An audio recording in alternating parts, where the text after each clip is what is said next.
He doesn't get 50-50. He hasn't been around enough for that. It began quietly.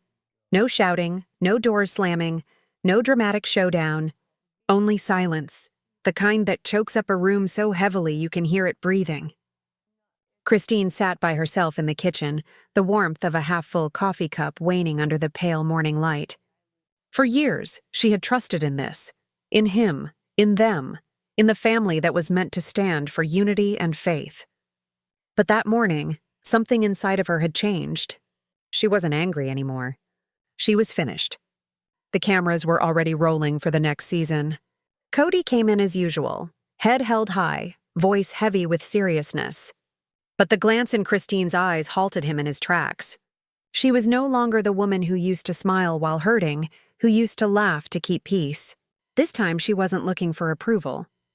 She was looking for freedom. "Christine," Kody said, almost hesitating, "we need to talk about your attitude. You've been distant, cold, uncooperative." She didn't flinch. "Maybe I'm just tired of pretending," she replied, softly but firmly. That one sentence set the tone for everything that came after. You could see the flash of frustration in Kody's face, the disbelief, the wounded pride. He wasn't accustomed to being told no. Not like this. But Christine didn't care anymore. She'd been shouldering the weight in secret for years. The weight of being the one to always attempt to keep the peace, attempt to hold the family together, attempt to love a man who'd given his heart to someone else long ago. Robyn was the hub of Kody's universe, and everyone acknowledged it. The other wives resigned themselves to it. Christine, though, she couldn't feign that love had space for conditions. She glanced across the table that morning and saw not her husband but a stranger. A man who had for some time now ceased to view her as an equal, or even as a partner. "Kody," she said, her voice shaking but firm, "this was never about love for you, was it? It was about control." Kody's jaw clenched. "Don't do that," he snapped. "You know how hard I've worked to hold this family together." "Hold it together?" Christine's eyes glistened. "You mean hold us in line?" The silence that followed was deafening. In confessionals later, Kody said he didn't understand where it all came from, that Christine was suddenly acting out or being influenced by outsiders. But those who had watched for years knew this wasn't sudden. It was gradual where, one birthday skipped at a time, one conversation forgotten at a time, one evening shared with another at a time. Christine had attempted to rationalize his absence. Perhaps he's exhausted. Perhaps he's attempting to be equitable. But subconsciously she knew he had already decided who was most important. And that was the true betrayal. Not the absence, not partiality, but the realization that she was never truly loved, just tolerated.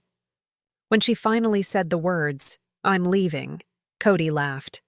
At first, he thought it was a threat, another emotional plea. But when she started packing, when she began boxing up memories, his laughter turned into disbelief.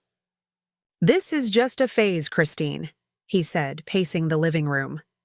"You'll calm down." But she didn't calm down. She didn't scream, didn't struggle, didn't plead. She just continued packing. That's when Kody came to realize he was no longer in charge. Later, Christine would tell an interviewer that she'd been mentally absent a long time before that day. That every time she listened to him speak of family unity, she could only hear obedience. She was exhausted with the act of pretending submission was love. The evening before she departed, she sat in the yard, by the same string lights they used to hang there in better times. The children slept. The wind was chilly. She thought about the beginnings, the laughter, the vows, the feeling of home, and she told herself softly, "I think I was in love with an idea, not a man." The following morning, she left the house key on the counter. No message. No farewell address. Only one little box left ajar. In it, a picture of her and Kody from their first anniversary. She didn't steal it. She didn't want to. That was the day Christine Brown walked away, not only from Kody, not only from a marriage, but from a life she'd been instructed to accept. But what she never realized was that her going would unravel something much larger, something kept secret, something that lay quietly hidden beneath years of denial and silence. Because when one person walks away from power, the truth likes to follow close on their heels. And the truth in this tale was about to blow. After Christine stormed off, everything didn't come crashing down immediately, at least not outwardly. Kody continued filming. Robyn continued to smile for cameras. The family attempted to act like everything was normal, but behind the scenes, a tempest was stirring. Christine had settled into her new life in Utah. It was small, quiet, serene, the kind of serenity that almost seemed alien after decades of madness. For the first time in years, she was able to hear herself think. And that's when it started to click. It wasn't emotional neglect that had shattered her. It wasn't even the favoritism. It was the lies. Those little, careless ones that had become years of falsehood. A few weeks into her stay, Janelle called her. Her voice was trembling, not out of fear, but out of something more piercing. "Christine, you need to see something." Christine went down to Flagstaff the following day. As she entered Janelle's kitchen, there was a charge of tension in the air. On the kitchen table lay Janelle's laptop, open on a page full of spreadsheets, transfers, and statements of accounts. Janelle spun the screen around and said softly, "This is why he did not want us questioning." Christine's face twisted in a frown, leaning in. "What am I seeing?" "Family Traditions LLC, Janelle declared. "Remember? The shared business account we all put in? It was intended for the land, the taxes, the kids' school. But take a look at this, Christine. Where did the money go?" Christine scrolled down the rows, her heart racing. The figures didn't add up.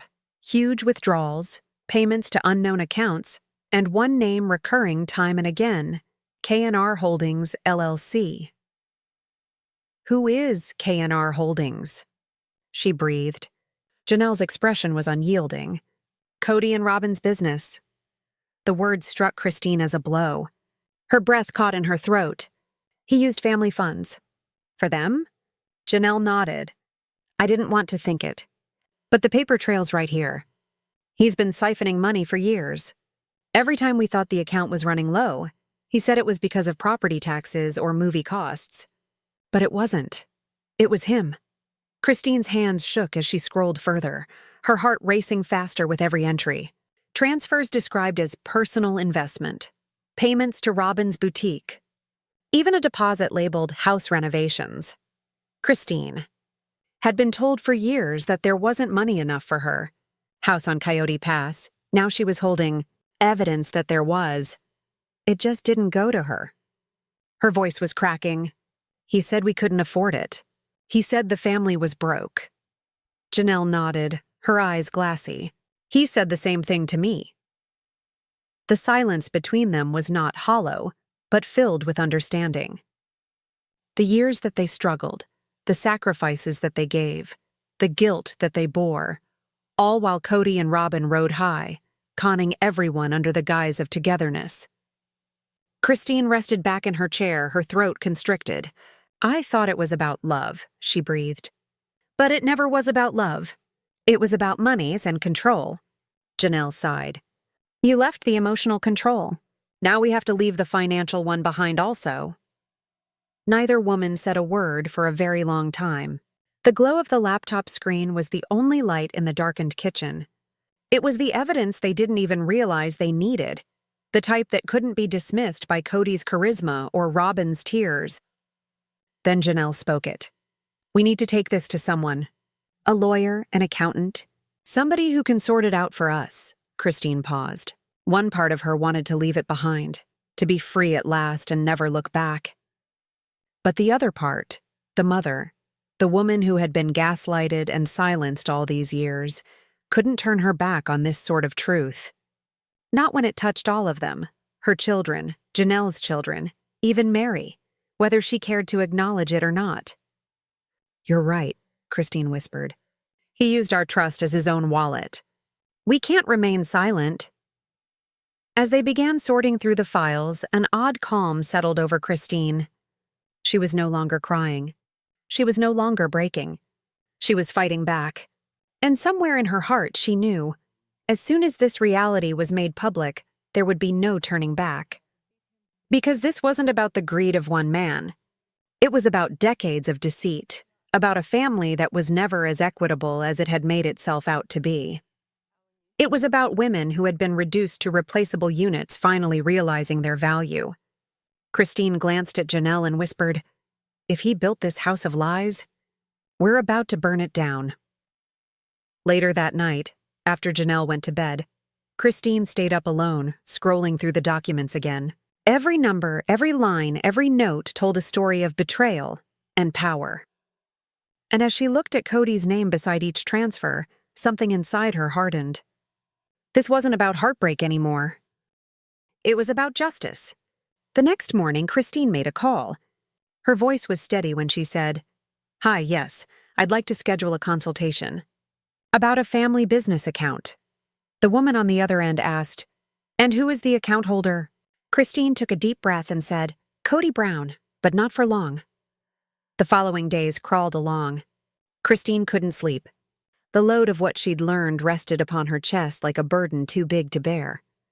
She kept visualizing those transfers, line upon line of deception masquerading as business. Janelle was the one to break the silence. "We can't sit on this. We have to go talk to Robyn." Christine hesitated.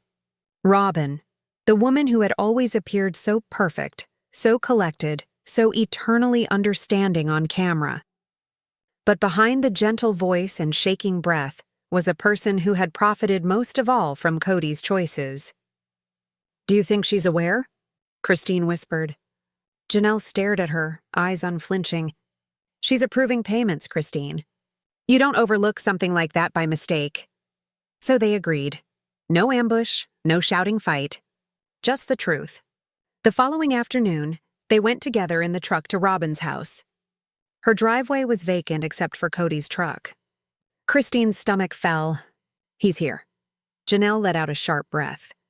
"Good. Maybe it's time he heard this too." They walked to the door, each step heavier than the last. The house appeared picture-perfect from the outside. Freshly painted, neatly trimmed bushes, a wreath that read, "Family Forever." Christine nearly laughed at the absurdity.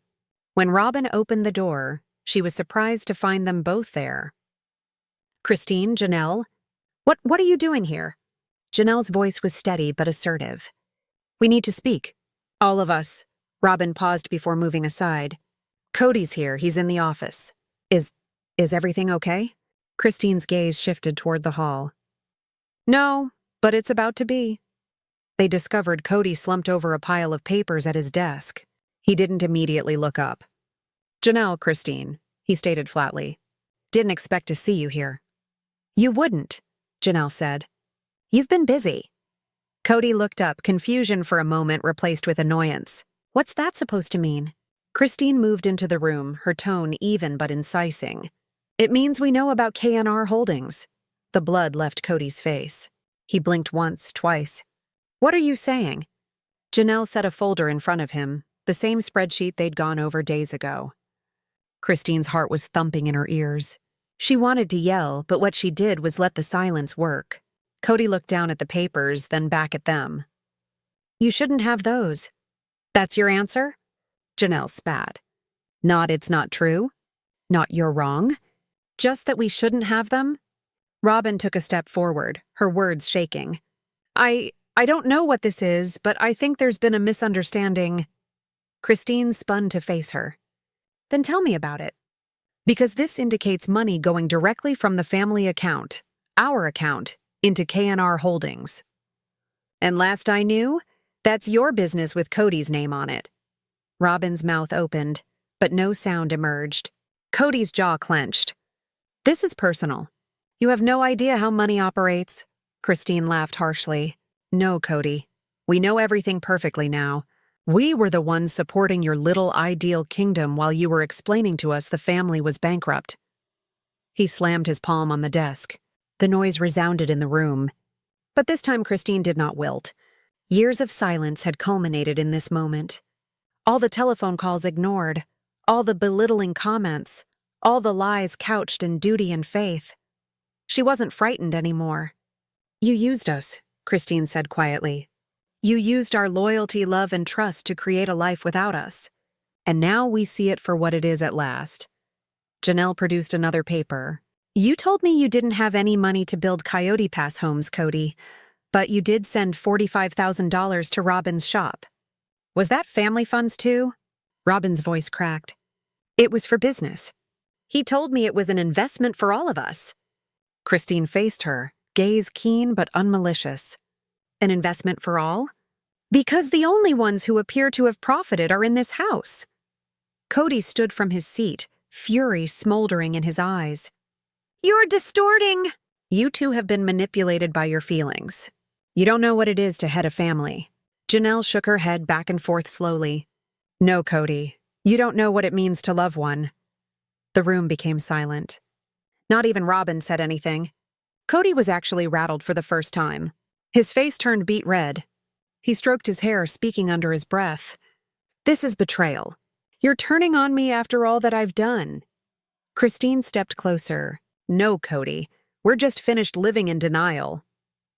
Robyn began to weep softly, as always, shaking shoulders, breaking voice. Please, let's discuss this in private. We don't have to make this ugly. Christine let out a weary sigh. It's already ugly, Robyn. We're just now seeing it in the light at last. Nobody stirred for a full moment. The air was thick with tension. Then Janelle stood over the desk, her words strong and unyielding. We're going to take this to the lawyers.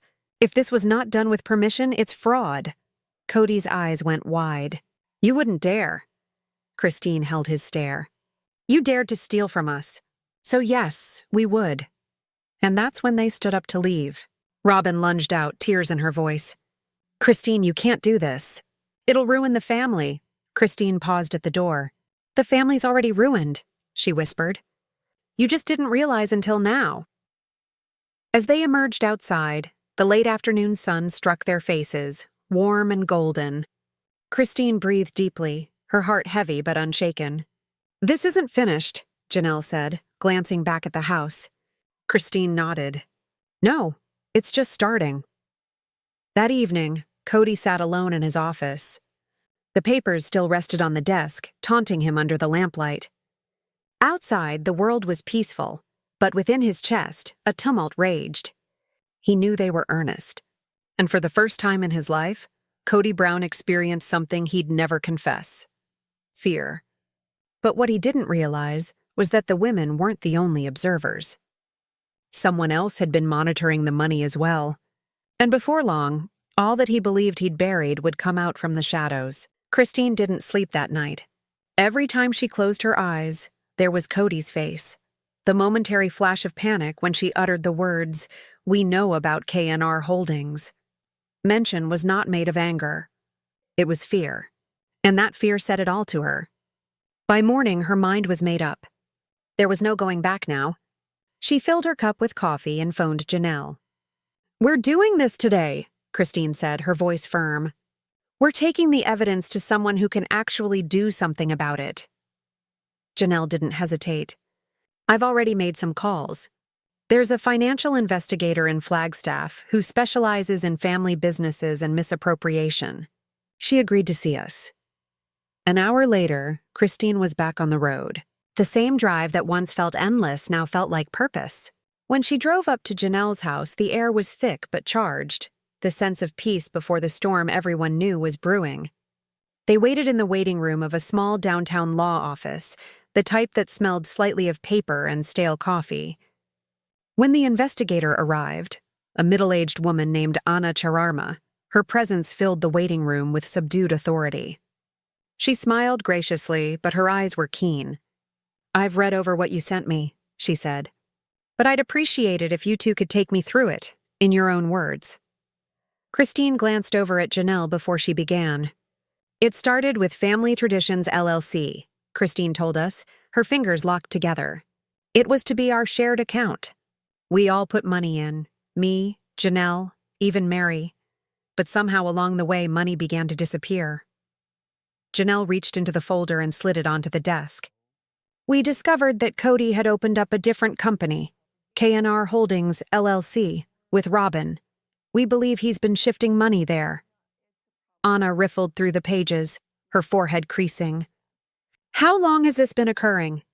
Years, Janelle replied. At least 2018, possibly sooner. Anna's pen scribbled across her notebook. And you don't have any record of authorizing these transfers? Christine shook her head. No, we didn't know KNR Holdings even existed until last week. The investigator sat back in her chair and sighed. I'll tell you the truth. This isn't good. The transfer pattern, the amounts, the absence of documentation. This is pretty much financial fraud or breach of fiduciary duty. If money from the family was sent without your authorization, you've got a case. Christine's chest constricted. The words cut more sharply than she anticipated. A case. She wasn't certain she desired justice or closure. Perhaps both. Anna went on. I'm going to need more records. Bank statements, emails, any messages in which he spoke of money or property. And if you have evidence that this impacted your investments, such as the Coyote Pass property, that's valuable. Janelle nodded. We have all of it. Every deposit, every text, every excuse. For the rest of the hour, they reviewed every last detail, every transfer, every deceit. Every time Kody informed them there was nothing left. The more deeply they dug, the more apparent it became. This was not a miscommunication. It was a pattern. Anna stopped and looked up once, saying, You know that KNR Holdings account.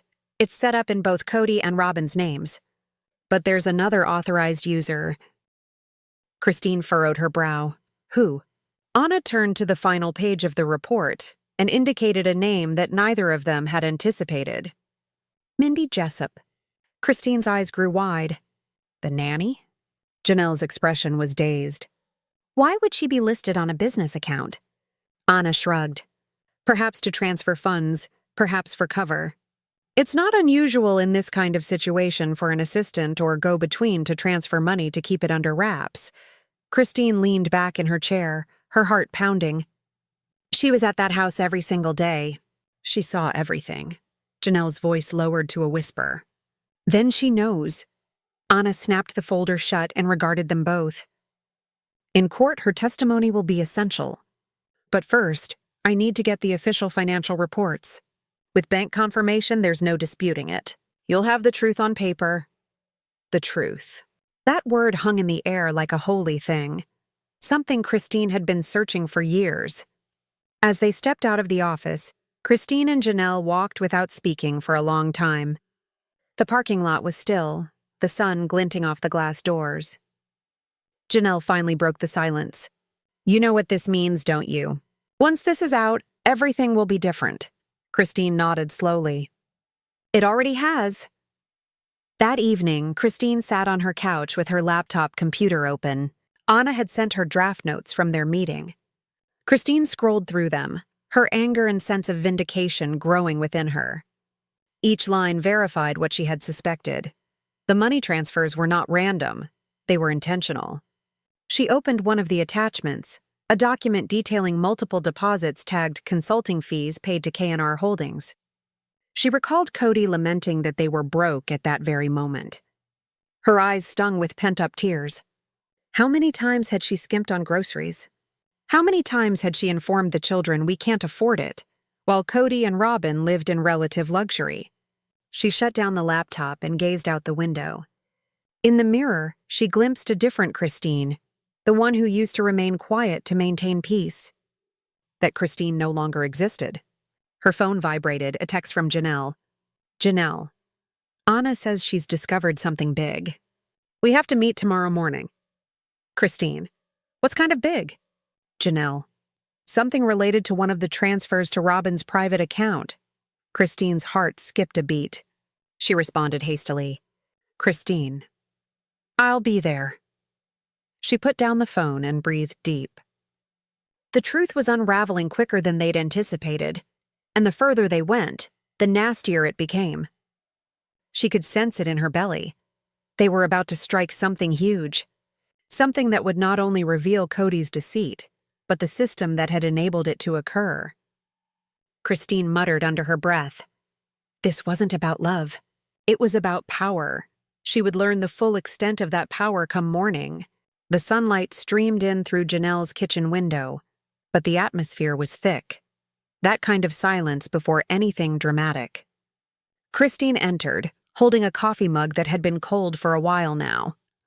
Janelle was already seated at the table, staring at her laptop screen.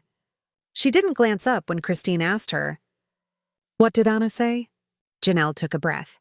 "You need to see this yourself." Christine sat down next to her, her hands shaking a bit. On the screen was a list of transactions. Familiar ones at first. Small transfers, coded payments, vague descriptions. And then she saw it. One entry that made her heart stop. Recipient, Robyn Brown, $175,000. Memo, Asset Protection Fund. Date, 2 weeks before Christine left. Christine's voice cracked. "He gave her our money right before I left?" Janelle nodded. "And there's more to it. See this." She scrolled down to another document, this one titled Family Traditions LLC, Asset Dissolution Summary. Christine's breath caught as she read the small print. Kody had put multiple family assets, not merely money, but title rights, all in Robyn's name. The land Christine helped pay for. The home Mary once envisioned. The company Janelle ran for years. All of it. Gone. Christine sat back, her eyes glassy. "So that's why he told me not to worry about Coyote Pass. Why he said we'd figure it out later. He already knew it was never mine." Her voice broke, the words barely escaping. "It was never ours." Janelle's jaw tightened. "He played all of us." The two women sat silently for what was an eternity. The noises of life beyond the window, birdsong, cars driving by, kids laughing, seemed painfully ordinary. Christine blinked tears away, looking at the document as if it were evidence of a nightmare she'd been living in for years, but had only now finally understood was true. At last, she whispered, "I thought that leaving him was my closure. But now I realize it wasn't an ending. It was the start of the truth." A few hours later, they stood in Anna's office once more. The investigator was pale, the sort of pale that indicated she'd discovered something she didn't want to have. She closed her folder slowly. "I've confirmed everything. The transfers, the hidden accounts, the asset changes, all of it traces back to Kody and Robyn. And here's the worst part." Christine's heart raced. "What?" Anna pushed a printed page over the desk. "They didn't just transfer the money. They treated some of the family account as a private trust. That legally means that you were all excluded months before you even left." Christine's world spun around. "So when I was still in that house, when I was still cooking dinners and acting like everything was fine, they were already stripping me? There is no online preview. Purchase the book to read it now." Anna nodded quietly. "Yes. And if this ever goes to court, that paper trail is incriminating." Christine gazed at the document. The letters ran together through her tears. All those years she'd thought she was part of something sacred, a family, a covenant, a union built on faith. It had all been about commerce. A business masquerading as love. Her voice shook as she whispered, "He said love was eternal." Janelle leaned across the table, her words firm but laced with emotion. "Perhaps it is. But what he provided us wasn't love, Christine. It was ownership." The words were a thud. Christine slowly nodded, her tears flowing unimpeded now. "Then we reclaim it. All of it." Anna gave them each a small, determined smile. "I will begin building the case. Once it is filed, it is public record." Christine breathed shakily. "Good. Let the truth be known." Later that evening, Christine sat alone on her porch in Utah. The sky stretched wide and endless overhead, the sort of dark that felt both liberating and haunting. She considered all the things she'd lost, the years, the trust, the part of herself that always believed that love equaled sacrifice. But the loss, for the first time, didn't hurt like a wound. It was like release. Her phone rang. A text from Janelle flashed on the screen. "Janelle. Anna just called."